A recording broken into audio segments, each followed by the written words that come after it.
Success doesn't destroy your dreams, comfort does.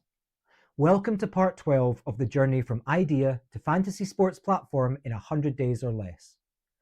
At this point, I built a wheatgrass supplement brand, won some cash and awards, raised investment from some amazing people in Dundee, and even appeared on Dragon's Den. This was around 2014.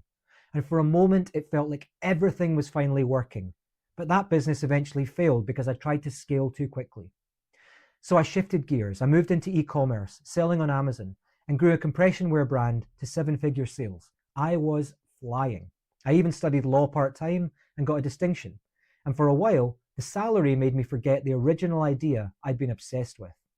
But here's the thing. If you've got an itch, you need to scratch it sooner rather than later. I think it was Kevin O'Leary from Shark Tank who said that salary is the drug your employer gives you to forget your dreams. And it's so true. So what changed? Rug pull. I sold the majority of the company and with it control to so-called Amazon specialists based in London. They took over, made false promises, overstretched, withheld accounts, and left me with personal debt, no salary, and very little to show for 8 years of hard work. That's when words like depression, low self-esteem, counselling, and universal credit entered my life. It was a brutal reality check.